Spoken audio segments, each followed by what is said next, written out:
di balik gurun tandus di mana angin membawa sunyi.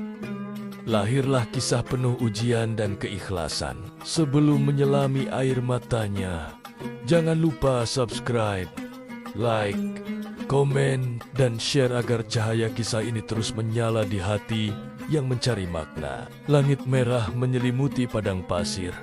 Ketika Ismail menangis dalam buayan, tak ada air, tak ada kehidupan. Hanya ibunya, Hajar, berlari antara Safa dan Marwah, mencari harapan di tengah panas yang kejam. Setiap langkah Hajar adalah doa. Setiap nafasnya adalah permohonan. Di tengah kesedihan, Tuhan mendengar jeritan kecil itu, dan dari pasir gersang memancar air Zam-Zam, sumber kehidupan yang abadi. Air itu mengalir seperti rahmat, menumbuhkan harapan di padang mati. Dari tetesan air suci itu, lahirlah bangsa, tumbuhlah peradaban, dan mengalir kisah yang kelak mengguncang langit dengan ujian terberat. Ismail tumbuh menjadi anak yang taat dan kuat, berwajah lembut namun berjiwa baja. Setiap hari ia belajar mengenal Tuhan, dan setiap malam ia menatap bintang sambil mengingat keajaiban air Zam-Zam. Tahun berlalu, dan Ibrahim datang membawa perintah Tuhan yang mengguncang dunia. Dalam mimpi, ia diperintahkan menyembelih putranya, anak yang dulu ditunggu puluhan tahun dengan doa dan air mata. Ibrahim terbangun dengan hati gemetar antara cinta seorang ayah dan ketaatan kepada Tuhan. Ia terdiam lama di bawah langit fajar, bertanya dalam hati, mampukah aku menjalankan perintah ini? Ketika ia menceritakan mimpinya, Ismail menatapnya dengan tenang. Ayah, lakukanlah apa yang diperintahkan Tuhan. Engkau akan mendapatiku termasuk orang-orang yang sabar. Kata itu menembus hati Ibrahim seperti cahaya. Di padang Mina yang sunyi, mereka berjalan berdua. Setiap langkah terasa berat. Setiap hembusan angin seolah menahan waktu. Tapi di antara langkah itu, ada kekuatan yang tumbuh dari iman yang murni. Ibrahim menyiapkan tali dan pisau, sementara Ismail menunduk tanpa gentar. Ia tahu, ini bukan akhir hidup, tapi awal dari keabadian cinta antara manusia dan Sang Pencipta. Ketika pisau itu hendak menyentuh lehernya, langit bergetar dan malaikat berseru, "Wahai Ibrahim, engkau telah membenarkan mimpi itu." Lalu Tuhan mengganti Ismail dengan seekor domba putih. Air mata Ibrahim tumpah, bukan karena kehilangan, tapi karena cinta Tuhan lebih luas dari segala pengorbanan. Ia memeluk Ismail, dan bumi menjadi saksi atas ketaatan yang tak tergoyahkan. Dari kisah itu lahirlah ibadah kurban.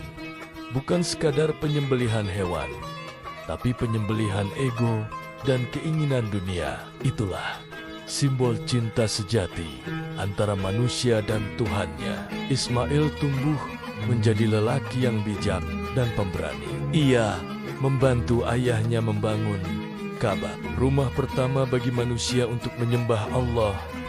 Setiap batu yang diletakkan adalah doa dan harapan. "Wahai ayah," katanya lembut, "biarlah tangan kita mengangkat fondasi ini bersama." Ibrahim tersenyum dan doa mereka naik ke langit. "Terimalah dari kami, ya Tuhan, Engkau Maha mendengar dan mengetahui." Ka'bah berdiri kokoh di tengah padang gersang, menjadi pusat bagi manusia untuk kembali pulang. Setiap tahun, jutaan langkah datang menapak tanah yang dulu dipijak oleh Ismail dan Ibrahim. Namun kehidupan Ismail tidak hanya tentang mukjizat dan keajaiban. Ia juga diuji dengan kesendirian, dengan tanggung jawab besar, menjaga pesan ilahi di tengah dunia yang keras dan sombong.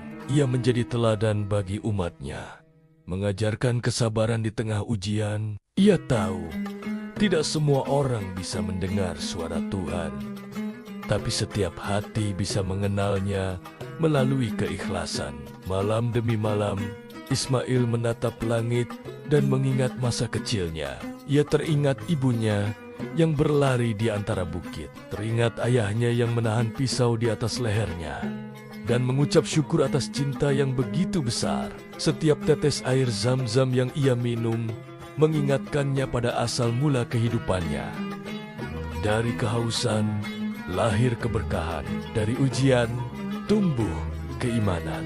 Itulah pelajaran terbesar dari Tuhan. Di usia tuanya, Ismail menjadi seorang pemimpin yang adil. Ia memimpin dengan hati, bukan dengan pedang. Ia tahu kekuatan sejati bukan berasal dari darah, tapi dari ketaatan. Namanya disebut di antara para nabi, dan kisahnya menjadi bagian dari doa manusia di seluruh dunia. Dari Mekah hingga langit, namanya mengalir bersama setiap takbir yang terucap. Kisah Ismail bukan tentang pengorbanan semata, tapi tentang cinta yang tak tergantikan. Cinta seorang ayah, cinta seorang anak, dan cinta mereka kepada Tuhan yang Maha Pengasih. Dalam keheningan padang pasir, setiap angin yang berhembus membawa bisikan kisahnya. Setiap debu yang terbang mengingatkan manusia pada ujian yang menjadi sumber kekuatan. Ismail mengajarkan bahwa ketaatan sejati bukanlah tanpa air mata, tapi menerima air mata itu sebagai bagian dari perjalanan menuju keabadian. Ia tidak pernah mengeluh atas ujian yang diberikan Tuhan, karena ia tahu di balik setiap kehilangan selalu ada pengganti yang lebih mulia. Bahkan jika itu bukan di dunia ini, kini Zam-Zam masih mengalir dan jutaan jiwa meminumnya dengan doa. Tak banyak yang tahu, air itu mengandung sejarah cinta yang menetes dari mata seorang ibu dan anak di padang ujian. Setiap haji yang melangkah di Mina, setiap tangan yang menyentuh Ka'bah, sedang mengulang kisah Ismail. Kisah pengorbanan yang mengajarkan arti percaya tanpa syarat. Waktu berlalu, tapi kisah itu tak pernah pudar. Setiap tahun, dunia kembali mengingat bahwa cinta kepada Tuhan berarti siap kehilangan apapun tanpa kehilangan harapan. Langit Mekah menjadi saksi, bumi menjadi halaman, dan hati manusia menjadi pena yang terus menulis kisah itu. Kisah Ismail, anak dari kesabaran dan keajaiban.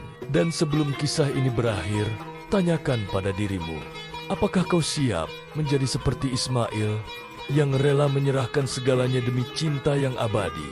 Sebab ujian hidup bukan untuk menghancurkan, tapi untuk membentuk. Seperti Ismail, kita semua adalah anak kanok dari ujian yang melahirkan iman. Maka ketika dunia terasa seperti padang tandus tanpa air, ingatlah bahwa Zam-Zam selalu ada di hatimu. Di setiap doa yang jujur dan penuh harapan. Ismail telah pergi, tapi pesannya hidup.